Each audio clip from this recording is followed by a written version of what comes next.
इसमें सब ब्रह्ममय हो जाएगा। अर्पण, जिससे अर्पण किया जा रहा है वो भी ब्रह्म, ब्रह्मार्पणम, और जिसमें अर्पण किया जा रहा है वो भी ब्रह्म, और जो अर्पण किया जा रहा है वो भी ब्रह्म। अर्पण, जिससे अर्पण किया जा रहा है वो ब्रह्म, और जिसमें अर्पण किया जा रहा है वो ब्रह्म, और जो अर्पण किया जा रहा है वो ब्रह्म। तो स्वयं ब्रह्म की प्राप्ति समाधि अवस्था को हो जाता है।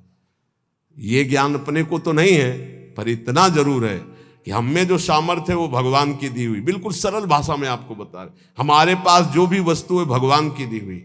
हम जो भी कर्म कर रहे हो भगवान के लिए, वो सब कर्म भगवान को समर्पित कर देते तो हम भी भगवत स्वरूप हो गए, हम भी भगवत स्वरूप हो गए। बड़ा आनंद का विषय, बस इसे समझ, ये ज्ञान का विषय है। ब्रह्मार्पणम ब्रह्म हविर ब्रह्माग्नो ब्रह्मणाहुतम ब्रह्मैव तेन गंतव्यम ब्रह्म कर्म समाधिना। इसी को आप भगवान में ले लो, भक्ति के द्वारा। हमारे पास जितने भी अंग हैं वो सब भगवान की दी हुई, जो भी वस्तुएं सब भगवान की दी हुई, जो बुद्धि है वो भगवान की दी हुई, जो भी भगवान की आज्ञा से हम कर्म करते हैं भगवान को समर्पित करते तो हमें भगवान ही प्राप्त होंगे। दैवमेवापरे यज्ञम योगिनः पर्युपासते ब्रह्माग्नाव परे यज्ञम यज्ञे नैवोपजुह्यति। अन्य योगी लोग भगवद अर्पण यज्ञ का ही अनुष्ठान करते हैं, जो अभी बताया। दूसरे लोग योग ब्रह्म रूप अग्नि में यज्ञ के द्वारा जीवात्म स्वरूप से यज्ञ का हवन करते, ज्ञान एक भक्ति के द्वारा। देखो, दो में एक को तो अपनाना पड़ेगा, या तो ज्ञान के द्वारा देखो सब ब्रह्म स्वरूप, और या भक्ति के द्वारा।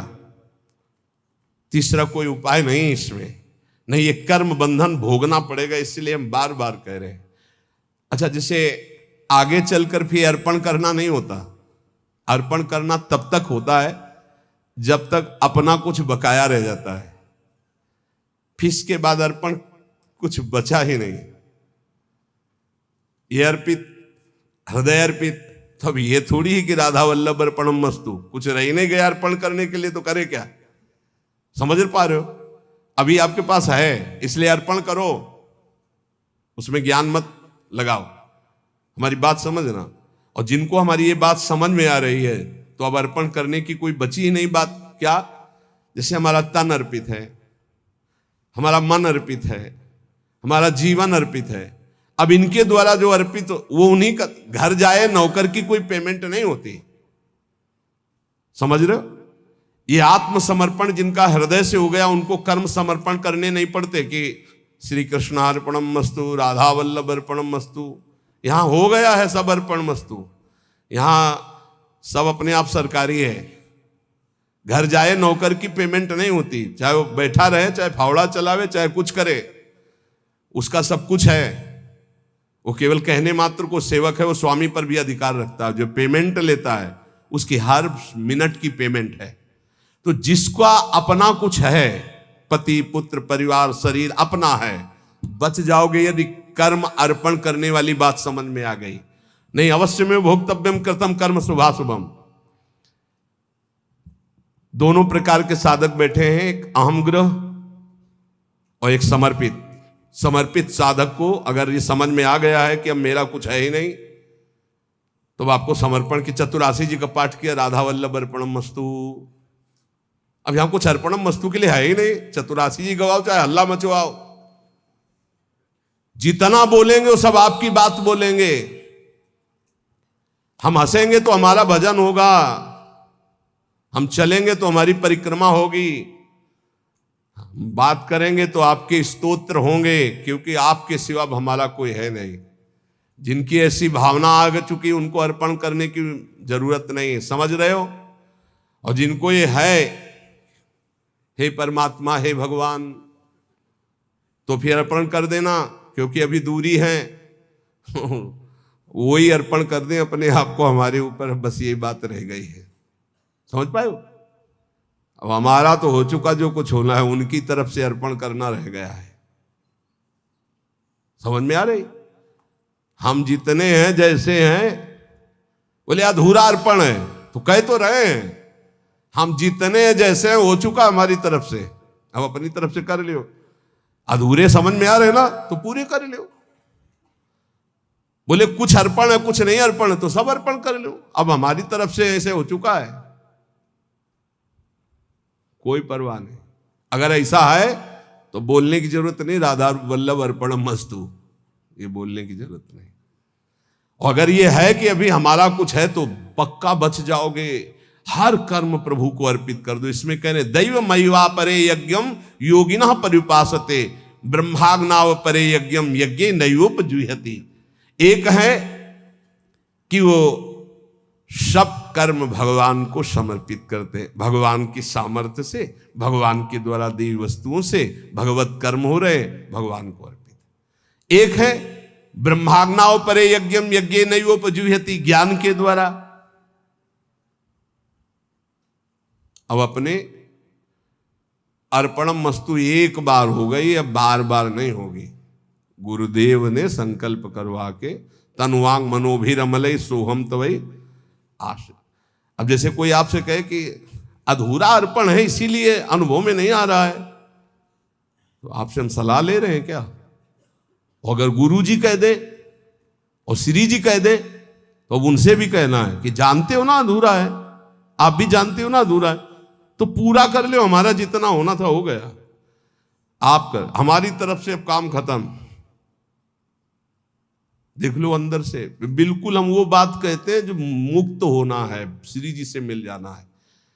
अपने ऊपर रखोगे तो पूरी जिंदगी भर परेशान रहोगे, वो खेलते रहेंगे, तुम्हारी तरफ नहीं देखेंगे। जब जान लेंगे ना ये कि अभी हो गया इसका जितना होना था, तो वो अपना प्रोसेस शुरू कर देंगे। शुरू करो प्रोसेस, बिल्कुल तैयार। वही पूरा सूरा, हम जैसे भी हैं आपके हैं, वही हुआ पूरा सूरा, वही बलवान हो गया, वही पूरा हो गया। ऐसे ऐसे वही कर सकता है जिसने अपने तन वांग मनोभिरमलय सोहम तो विवाश्रिता, हम आपके आश्रित हैं। अब आप पूर्णता अपनी तरफ से कर लीजिए, हमारी पूरी जिम्मेवारी उनके हाथ है। हमारी का मतलब समझ रहे हो? जो पूर्ण रूप से ऐसे जिनका कुछ है उनके लिए कह रहे हैं कि या तो दो मार्ग, या तो ज्ञान के द्वारा सब ब्रह्म है, और या तो भगवान को अर्पित। श्रोत्रादीन इंद्रियाण्यन्ये संयमाग्निषुजुह्यति शब्दादीन विषयानन्य इंद्रियाग्निषुजुह्यति। कोई योगी लोग श्रोत्रादि समस्त इंद्रियों को संयम रूप अग्नि में हवन किया करते हैं, दूसरे योगी लोग शब्दादि विषयों को इंद्रिय रूप अग्नियों में हवन किया करते हैं। सर्वाणि इंद्रिय कर्माणि प्राण कर्माणि चापरे आत्म संयम योगाग्नो जुह्यति ज्ञान दीपति। कोई योगी संपूर्ण इंद्रियों को क्रियाओं में और प्राणों की क्रियाओं की ज्ञान से प्रकाशित आत्म संयोग में समाधि योग रूपी अग्नि में हवन किया करते हैं। कोई द्रव्य यज्ञास तपो यज्ञा योग यज्ञास तथा परे स्वाध्याय ज्ञान यज्ञाश्च यतया संसित व्रताः। कितने योगी जन हैं जो कठोर व्रत धारण करते हैं। कोई द्रव्यमय यज्ञ पैसे वाला यज्ञ करते, कोई तपमय यज्ञ करते, कितने योग यज्ञ करते हैं, कितने स्वाध्याय रूपी ज्ञान यज्ञ करते रहते हैं। अलग अलग ये सब साधनाएं भगवत प्राप्ति के लिए हैं। अपाने जुह्यति प्राणम प्राणे अपानम तथा परे प्राणापान गति रुद्ध्वा प्राणायाम परायणा अपरे नियताहारा प्राणान प्राणेषु जुह्यति सर्वेप्येते यज्ञ विदो यज्ञ क्षपित कल्मषाः।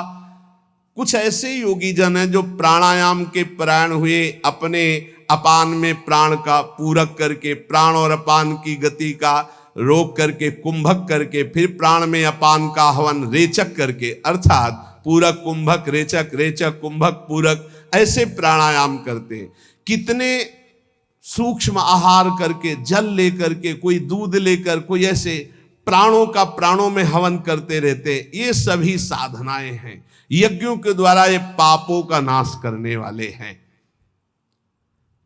साधन इतने वर्णन किए गए हैं कि इनमें ज्यादा रुचि होती है। बोले 4 वर्ष से केवल पानी में, 10 वर्ष से केवल दूध में, 15 वर्ष से फलाहार, इनका बड़ा महत्व वर्णन संसार में होता है। और रात दिन प्रत्येक श्वास नाम में स्वाहा हो रही, ये सब यज्ञ वर्णन की है। लेकिन भगवान ने सबसे बड़ी यज्ञ कौन कहा है? यज्ञानाम जप यज्ञोस्मि। यज्ञों में सबसे बड़ी यज्ञ मैं हूं, जप यज्ञ। राधा राधा राधा। न 1 रुपया का खर्चा है, और ना आप ये बोल सकते हो कि 10 वर्ष से पानी नहीं पी के रह रहे हैं या फलाहार करके रह रहे हैं। और इतनी बड़ी यज्ञ कि सब यज्ञ इससे छोटी है। यज्ञानाम जप यज्ञोस्मि। इस पर रुचि नहीं होती, क्योंकि आप इस पर ज्यादा पोस्टर बैनर नहीं छपवा सकते। अहम ज्यादा इसमें पुष्ट नहीं हो सकता, अहम नष्ट होता है इसमें। इतने प्राणायाम, इतने घंटे के समाधि, इतने दिन फलाहार, इतने ही जलाहार, इतने दुग्धाहार, ऐसा ऐसा ऐसा, वो सब आपके अहम में स्थित है।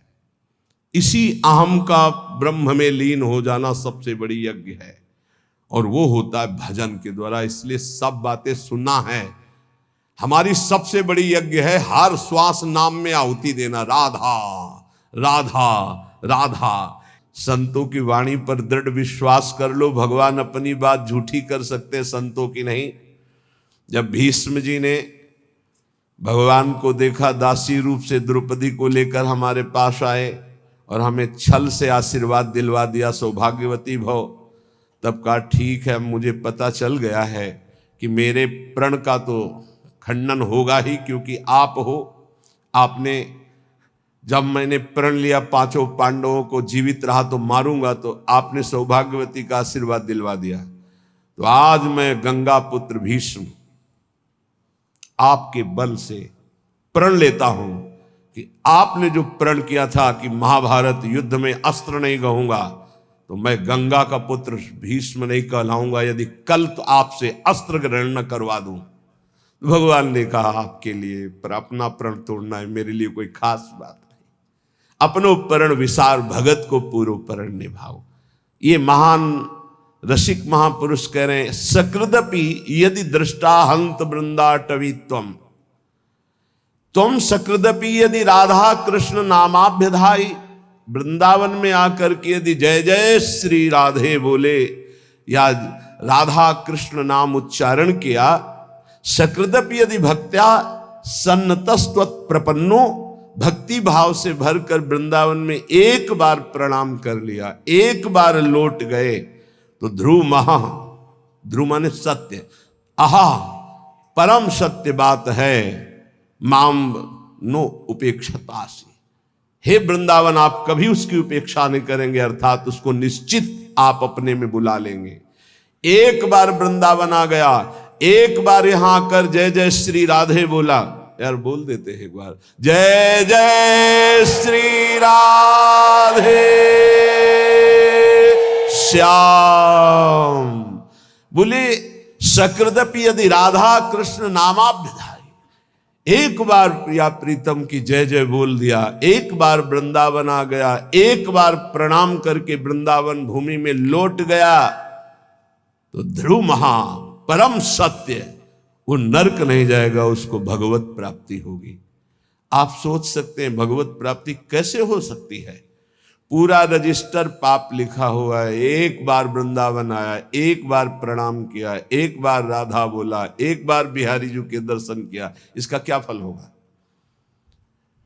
महाभारत में लिखा है, एक बार श्री कृष्ण को कोई प्रणाम कर ले, एक बार, एकोपि कृष्ण कृतः प्रणामो दशाश्वमेधा भृतेन तुल्या, दशाश्वमेधि पुनरेपि जन्म कृष्ण प्रणामी न पुनर्भवाय। एक बार कृष्ण को प्रणाम करने वाले का पुनर्जन्म नहीं होता। ये भीष्म जी के स्तव में लिखा। अब आप विचार करके देखो, जहां प्रिया प्रीतम विराजमान इस भूमि में लौट गया, रसिकों की चरण रज, प्रिया प्रीतम की चरण रज, एक बार बिहारी बिहारी जी को प्रणाम कर दिया, एक बार उनकी जय जयकार कर दिया, वो नरक नहीं जा सकता। श्रीपाद कह रहे हैं। इसलिए वृंदावने सैक पदस्पृहोपि महत्तमानां श्रुतभाषितोपि विदन्नपि स्वार्थ विधाति सर्वं हाधिं न वृंदावनाश्रयामि। महापुरुषों के वचनों में भी तुम विश्वास नहीं करते हो, कैसा तुम्हारा जीवन है। कम से कम अन्य बातों पर विश्वास ना करो, महापुरुषों के वचनों में तो विश्वास कर लो। महत्तमानां श्रुत भाषितोपि, सुन रहे हो तुम, महापुरुष जन वचन बोल रहे हैं। वृंदावनेशैक पदस्पृहोपि, एक बार तो इच्छा कर लो ऐसे वृंदावन में आने की, जहां एक बार आने का, एक बार दर्शन का, एक बार जय जयकार का, एक बार प्रणाम का।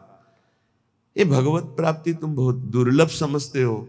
सबसे सरल है भगवत प्राप्ति, सबसे सरल। तो बोले बहुत बड़ी बड़ी तपस्याएं, बहुत कष्ट सहा जा रहा है, और आप कह रहे हैं बहुत सरल है। तुम्हें बाहरी दिखाई दे रहा कष्ट है, जो तप करता है उसे बड़ा सुख मिलता है। जो वैराग्यवान है उसको भोगी जन कष्ट देखते, लेकिन वैराग्यवान भोगी जनों को कष्ट में देख रहा है, कितने कष्ट में जल रहे हैं। तुम्हें वैराग्यवान कष्ट युक्त लग रहा है कि दिगंबर है या एक लंगूटी लगाए है, भूखा प्यासा है, उसको जो परमानंद है वो ब्रह्मा को भी नहीं है। वैराग्यवान को, फिर बोधवान को, फिर प्रेमी को तो बात ही क्या है। महत्तमानां श्रुत भाषितोपि, ये बड़े बड़े महापुरुष जो बोल रहे हैं उसे सुनो। जितने भी संबंधी हैं, जितने भी भोग पदार्थ है, जितना भी ऐश्वर्य है, ये परमार्थ को विध्वंस करने वाला है। परमार्थ को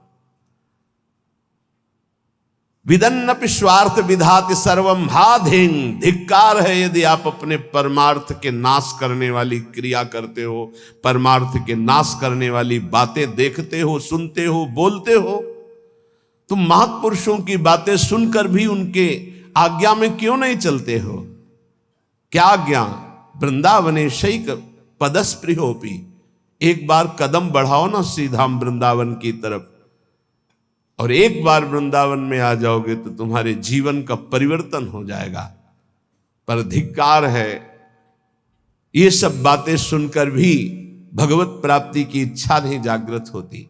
श्रीपाद कह रहे, दिव्यानेक विचित्र पुष्प फलवद वल्ली तरुणाम ततिर, दिव्यानेक मयूर कोकिल सुखाद्यानंद माद्यत खगः, दिव्यानेक सरासरित गिरिवरः प्रत्यग्र कुंजावली, दिव्या कांचन रत्न भूमिरपि मां वृंदावने मोहयत।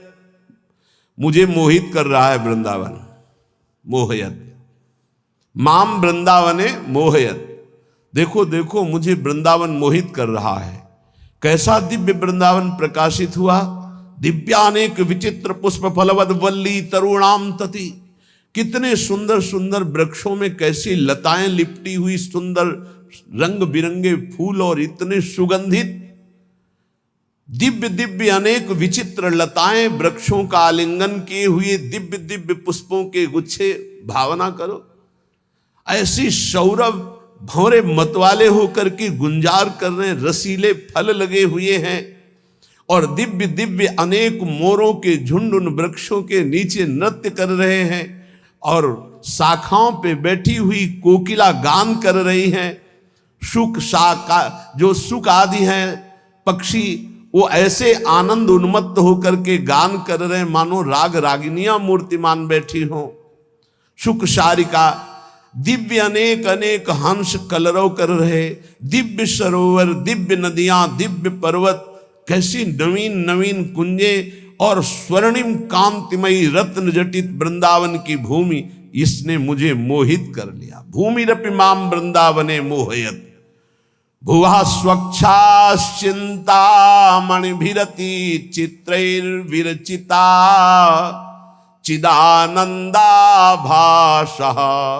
फलकुसुम पूर्णो द्रुमलताः, खगश्रेणी सामस्वर कलकलाश्चिद्रस सरित, शरांसी सी वृंदावन मनु मनो में विस्मृतु।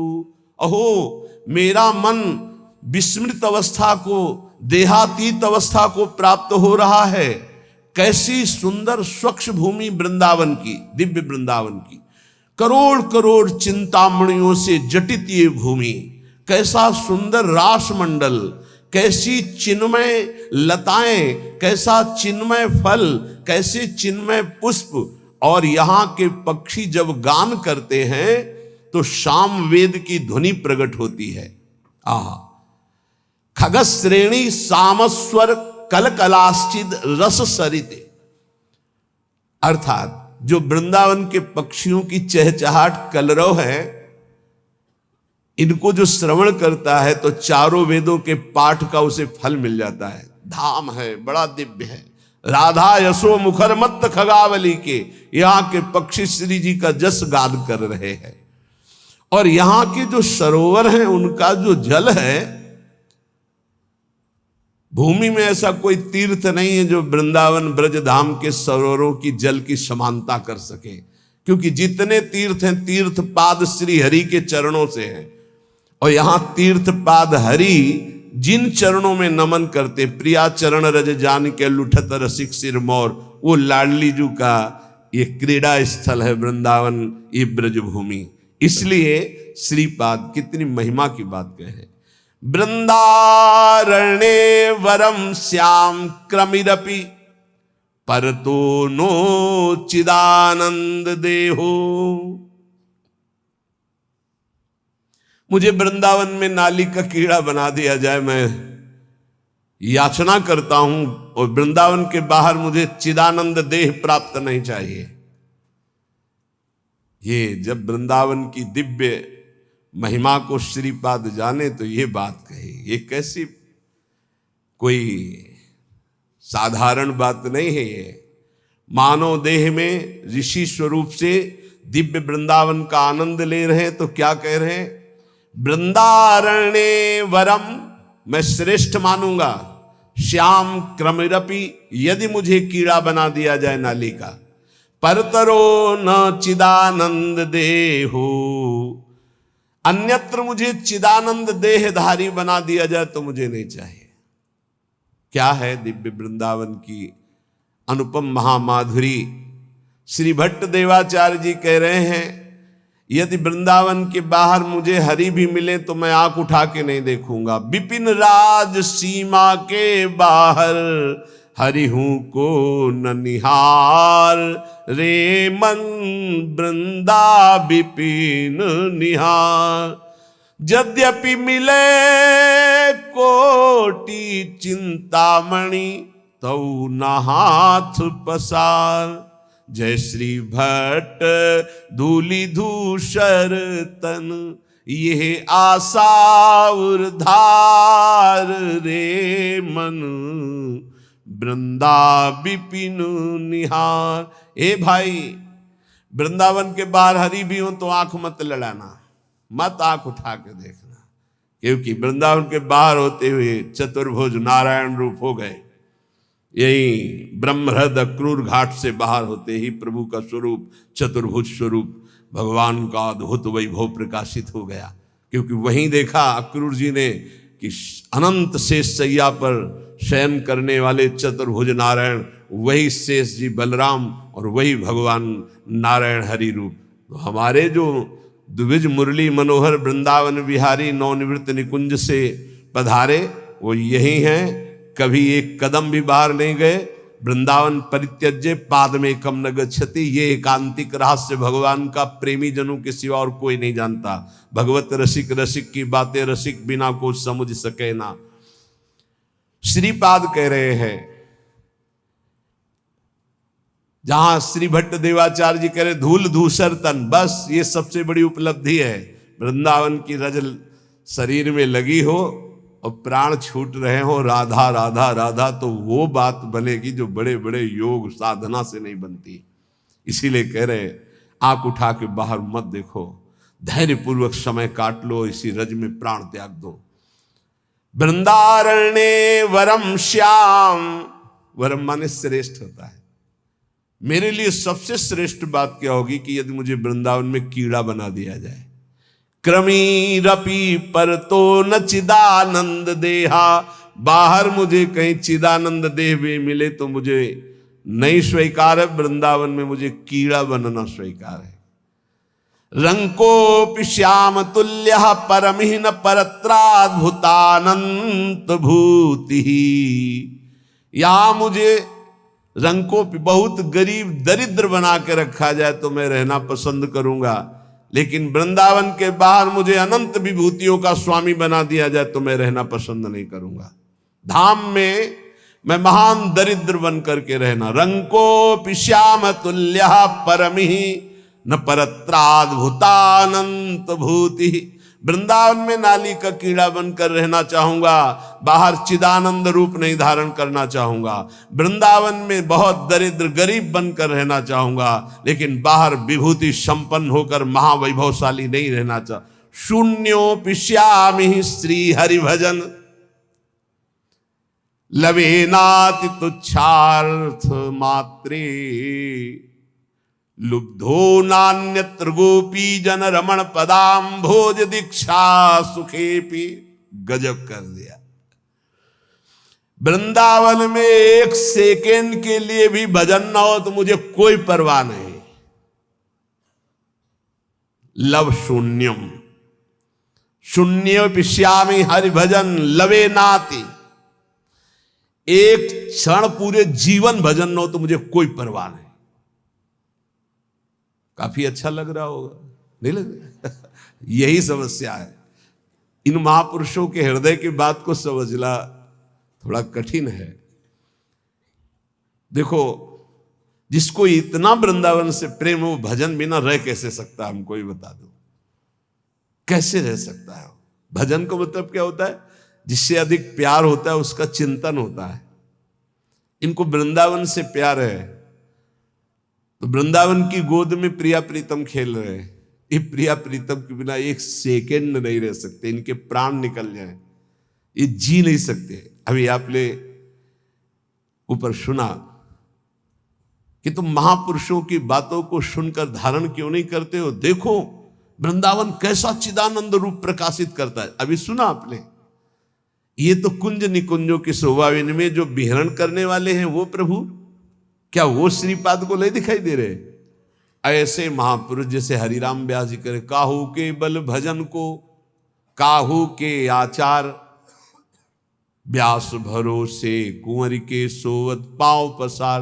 तो लगता है इनको भजन से मतलब नहीं। भैया इनका रोम रोम भजन में है। महापुरुषों की बातों को समझना। वृंदावन में जो कबहू कछुक भजन नहीं होए, रज तो उड़ी लागे तने पीवे यमुना तोए। यमुना जी की पावन स्पर्श करती हुई लहरों को जो वायु और रज को लेकर जो वायु बिना भजन कराए छोड़ेगी। चलत फिरत सुनियत यह श्री राधा वल्लभ लाल, ऐसे वृंदा विपिन में बसत रहो सब काल। ये 25-26 वर्ष पहले की बात कह रहे हैं। यहां हार्न नहीं बजा सकते थे आप, स्कूटी का या कार का हार्न नहीं बजा सकते। खिड़की खोलो, राधे बोलो, जो ए राधे मार्ग दीजिए, ऐसे। और जिससे पहला शब्द रिक्शा वाले से बात करना है तो राधे, वो उत्तर देगा तो राधे। धीरे धीरे प्रभाव बदल रहा है, आधुनिकता का ऐसा प्रभाव बदल रहा है। नहीं, ये देखा है, यहां हार्न नहीं दिया जाता था, यहां राधे राधे बुलाया जाता है। ये धाम है। धीरे धीरे वो जैसे हवा चलेगी तो फिर आएगी ना, तो आधुनिकता की हवा चली हुई, इतनी बाढ़ आ रही है आधुनिकता की कि नाम छूटता जा रहा है। ये धाम है। मथुरा में यहीं से केवल सीमा पार हो, मथुरा में जय श्री कृष्ण, वहां आपको सुनाई दे। वहां जय जय श्री राधे अगर कोई बोलेगा तो वृंदावन का होगा, जय श्री कृष्ण। ये केवल महामहिम धाम, इस महापरा विद्या राधा नाम की गूंज हो रही। यहां श्रीपाद कह रहे हैं, लव माने बहुत छोटा समय होता है, जीवन में लव भर भी भजन ना हो तो मुझे कोई परवाह नहीं। इसका मतलब समझ रहे हो? वृंदावनवासी का वास ही बहुत बड़ा भजन हो जाता है। भजन के 4 अंग हैं, नाम रूप लीला धाम। रूप का चिंतन नहीं हो रहा, नाम जप नहीं हो रहा, लीला चिंतन नहीं हो रहा, तो धाम में हो। 4 अंग हैं भजन के। अब जो धाम में उसे नाम अपने आप पकड़ लेगा। देखो वृंदावन का प्रभाव सुनो, ये भजन कराए बिना रह नहीं सकता आपको। हिया फिरे स्वार्थ आपने भजन गए फिरे बाह। उद्दंडता मत ले आना अपने मन में ये बात सुन करके। ये निष्ठावान महापुरुषों की जो चरम निष्ठा है, वो भजन की स्थिति ऊपर है, वो कर नहीं रहे, हो रहा है उनका भजन। वो उनकी स्थिति को समझना है। कह रहे लव मात्र हरि भजन ना हो तो भी मुझे कोई परवाह नहीं। नाली का कीड़ा बना दो, बाहर चिदानंद होकर नहीं रहना चाहता। वृंदावन में टुकड़े मांगकर जीऊंगा, गरीबी दरिद्रता से निवास करूंगा, पर बाहर विभूति संपन्न मैं महान वैभवशाली नहीं होना चाहता। वृंदावन में एक लव मात्र के समय का भी भजन न हो तो मुझे कोई परवाह नहीं, आजीवन वृंदावन अखंड वास करूंगा। अब जो आगे की बात कह रहे हैं बहुत होश से समझना है, नहीं तो गड़बड़ हो जाएगा। कह रहे हैं लुब्धो नान्यत्र गोपी जन रमण पदाम्भोज दीक्षा सुखेपी तुच्छार्थ मात्रे। तुच्छार्थ कहते हैं भोगों को, तुच्छ अर्थ जिनका निकलता भोग। यदि मेरे हृदय में तुच्छ भोगों की लालसा जागृत है तो भी मैं वृंदावन में ही रहूंगा। उसका अर्थ दूसरे रूप में, अगर उसको भावार्थ में लिया जाए तो मैं विषयी होकर वृंदावन में रहना पसंद करूंगा, भजनानंदी बनकर बाहर नहीं। मैं दरिद्र होकर वृंदावन में बसना पसंद करूंगा, वैभवशाली होकर बाहर नहीं। मैं नीच कीड़ा बनकर रहना पसंद करूंगा, चिदानंद देह नहीं। और कह रहे हैं लुब्धो नान्यत्र, मैं कहीं लुब्धायमान नहीं हो सकता। अगर कोई कहे कि गोपी जन रमण के पाद पद्मों की प्राप्ति में बाहर तुम्हें करा देता हूं, आ जाओ, तो मैं कदापि नहीं जाऊंगा, यहां विषयी बनकर रहना पसंद करूंगा। गजब की निष्ठा, गजब की निष्ठा। आगे एक श्लोक आता है जो कभी भी किसी को बचेगा नहीं। बहुत विचित्र कोटि निष्ठा वही होती है जो विचित्र कोटि की होती है। श्री कृष्ण के प्रेम में उन्मत्त होकर मैं बाहर रहना नहीं चाहता, लेकिन वृंदावन में घोर विषयी बन करके भी मैं रहना चाहता हूं। और ऐसे महापुरुष हैं जो ब्रह्मबोध संपन्न है, जो भगवत प्रेम को प्राप्त महापुरुष है। ये भला ऐसा, ये कुछ है वृंदावन की ऐसी महामहिमा जिसमें श्रीपाद लुब्धायमान है। ध्रुवदास जी, श्री वृंदावन दास जी, हरिवंश महाप्रभु, प्रथम यथामति प्रणवो श्री वृंदावन तिरम्य श्री राधिका कृपा बिल, क्योंकि इसमें मेरी प्यारी जो विराजमान। वृंदान सर्व महताम पहाय दूरात वृंदाटवी मनुसर प्रणयन चेता सत्तारणी कृत स्वभाव सुधार सौघम राधा विधान मी दिव्य निधान। ये हम नहीं करेंगे भजन, अब हमारी श्री जी है ना। जिस दिन हमारी श्री जी ने देखा मेरे महल में पड़ा हुआ ये विषयी पुरुष है, उसी दिन ऐसा महाप्रेमी बना देंगी। बिल्कुल हिया फिरे स्वार्थ आपने भजन गहे फिरे बाह। और देश के बसत ही अधिक भजन हो, यही सम तो पूजत नहीं वृंदावन रहे सोए। कैसे कोई वृंदावन की महिमा को पार पा सकता है। और देश के बसत ही घटत भजन की बात, वृंदावन में स्वार्थ हो उलट भजन हो जात। बड़े भाग्यशाली जिनको ये महिमा सुनने को मिली और अपने हृदय में धारण किया। अगणित रवि कोटि प्रस्फुरत दिव्य भाति सकृदपि हृदय भातई शीतलानंद वृष्ट्या प्रशमित भवतापैर दुर्लभार्थान दुहदद्भिः परम रुचिर मां संख्य वृक्षई परितम। करोड़ करोड़ सूर्यों की सी कांति यहां के वृक्षों की डालों से प्रकट होती है।